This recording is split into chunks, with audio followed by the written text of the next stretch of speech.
अच्छा बहुत समझदार थे कौरव।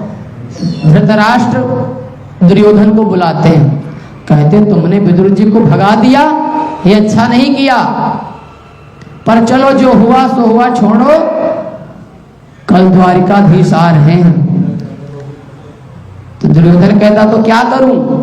क्या करूं?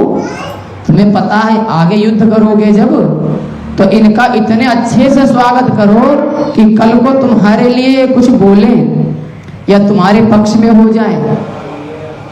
दुर्योधन कहता पिताश्री कैसी बात करते हो, आपको तो पता है वो श्री कृष्ण हमारी कभी नहीं सुनेगा, वो कौरव की सुनता ही नहीं, वो सदैव पांडवों के पक्ष में रहता है।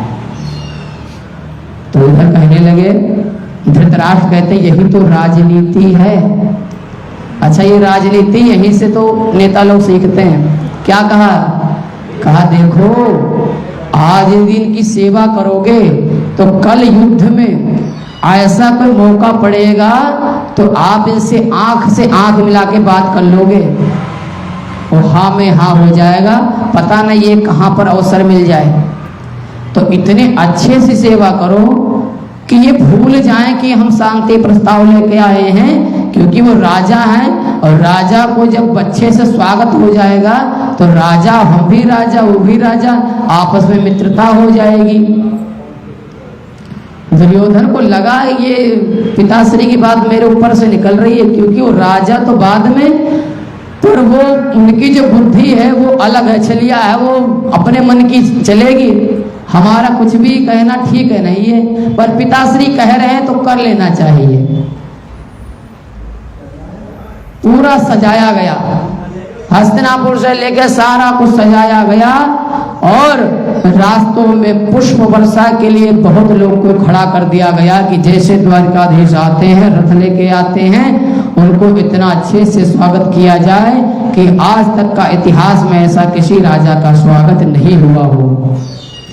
56 भोग बनाए गए, क्योंकि उनको लग रहा था कि जितना बढ़िया से स्वागत कर दे उतना ही अच्छा है। द्वारिकाधीश के लिए लाखों के संख्या में वहां पे उनके स्वागत के लिए खड़े हैं, और उसी बीच में विदुर और विदुरानी भी खड़े हैं। विदुर जी कहते हैं कि भगवान के दर्शन तो बड़े मुश्किल है, हो जाए इतनी भीड़ है। तो कहा क्या किया जाए? तो कहा राजमहल के पीछे टीला है एक ऊंचा, उस पे चढ़ जाते, वहीं से देख लेंगे। कहा चलो।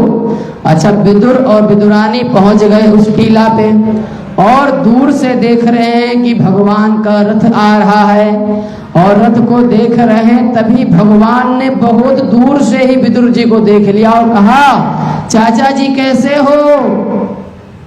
अब विदुर जी को पहले तो लगा कि ऐसे कैसे देख लेंगे, शायद किसी और से कह रहे हो। फिर कह रहे हाँ हाँ आप खड़े हो, मैंने देख लिया, कैसे हो।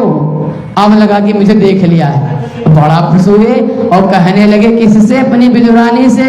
अरे सुनती हो द्वारिकाधीश ने हमको वहीं से देख लिया और कह रहे चाचा जी ठीक हो।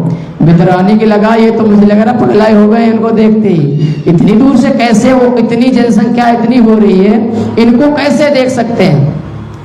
तभी का अच्छा चाची जी भी साथ में खड़ी हैं।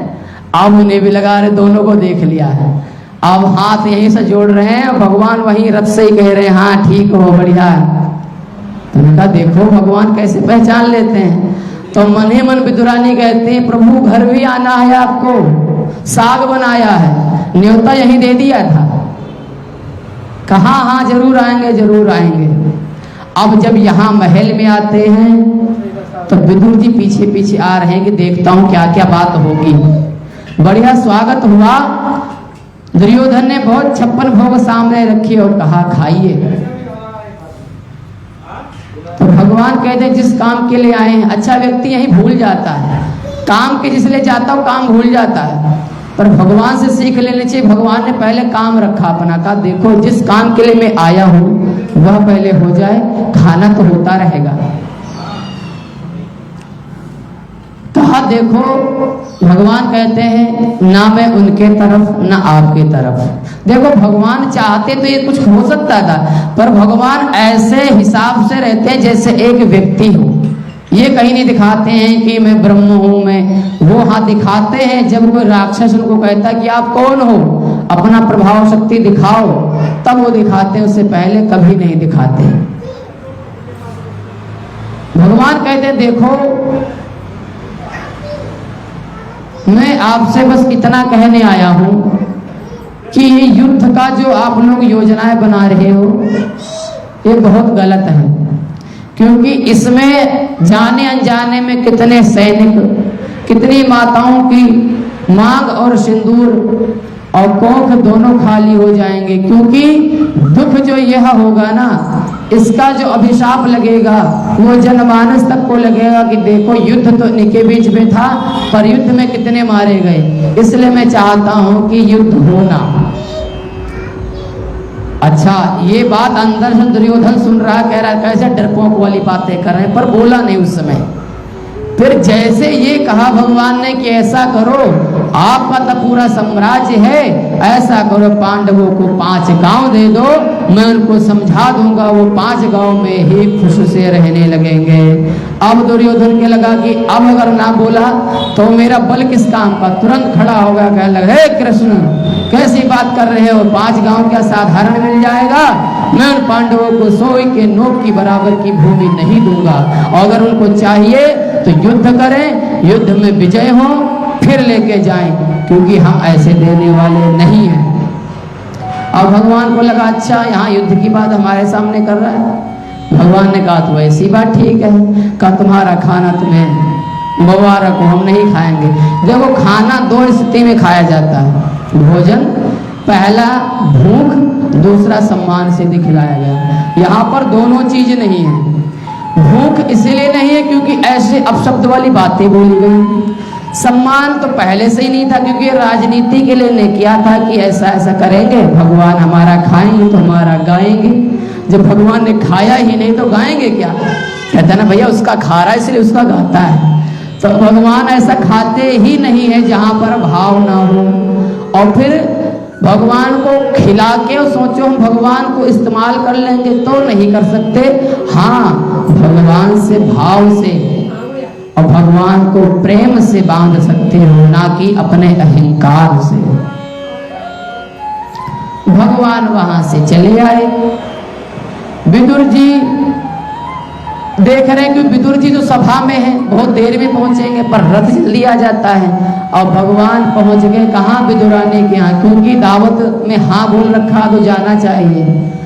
और जैसे पहुंचे घर, विदुरानी इतनी डर गई, मतलब एक समझ में नहीं आया कि भगवान हमारे घर आ गए हैं और हम करें तो करें क्या, समझ में नहीं आ रहा कौन सा आसन बिछाएं, पानी लाएं, कभी पता ही नहीं लग रहा, इधर से उधर भग रही है। भगवान खड़े हैं, अब खड़े हैं तो उनका दिमाग और काम नहीं कर रहा कि अब क्या लाएं, आसन कौन सा साफ हो जो बिछाएं। तभी एक वहां कपड़ा पड़ा था, भगवान जाके अपने आप ही बैठ गए। कहा चाची जी आप बड़ा परेशान हो रही, मैं इस पे बैठ गया। अब उन्हें और दुख हुआ कि बताओ इतना घर में कपड़ा है, आज समय में कुछ मिल ही नहीं रहा, भगवान आए हैं, अब क्या खिलाऊं क्या खिलाऊं। साग तो ऊपर रखा है और भगवान को देख के ऐसा लग रहा उनका मन ही नहीं हो रहा कि कहीं जाए, भगवान को निहारते रही। तभी कहा विदुरानी ने कि प्रभु ऐसा करो आप केले खाओ। भगवान ने कहा जो इच्छा दीजिए। अब विदुरानी को देख रही है और क्या कर रही पता है, केले छील रही है, जो खाने वाली चीज फेंक रही, छिलके दे रही, अरे लो लो। भगवान भी छिलके खाए जा रहे हैं, खाए जा रहे हैं, खाए जा रहे हैं। इतने में विदुर जी थोड़ी देर में आते हैं, देखते हैं कि भगवान आए, बड़े प्रसन्न हुए। और पहले नीचे देखा कि अरे तो गंगा जिसमें पैर पहुंचते थे उस पर बैठ गए, और देखा कि अरे छिलके खा रहे हैं और जो खाने की चीजें वो फेंक रही। और विदुरानी भी कैसी बावली हो गई है, नहीं देख रही कि क्या खिलाना चाहिए, क्या करा रही हो ये। अब वो डर गई, कहा क्या हुआ क्या, देखो क्या खिला रहे हैं। और देखा तो सब केले का जो माल है उधर पड़ा है, और कम से कम दर्जन में छिलके भगवान को खिला दिए। अब वो डर गई कि देखो पहले तो हमने स्वागत नहीं किया, दूसरा आसन नहीं दिया, तीसरा खिलाए तो छिलके जो किसी के काम ना होते, जो हम फेंक देते वो हम भगवान को खिला रहे हैं।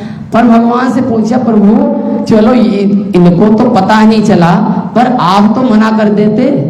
तो कहा क्या, कहा आपको ने छिलके खिलाया, कहा किसको, कहा प्रभु देखो, कहा तो मुझे पता ही नहीं, मुझे लग रहा मैं केले खा रहा हूं। तब विदुर जी को लगा यहाँ तो भक्त वत्सल हो ही गया है, मतलब भगवान को पता ही नहीं लगा कि भक्त खिला क्या रहा है। ऐसी होती है भक्त और भगवान की कथा। बोलिए भक्त वत्सल भगवान की जय।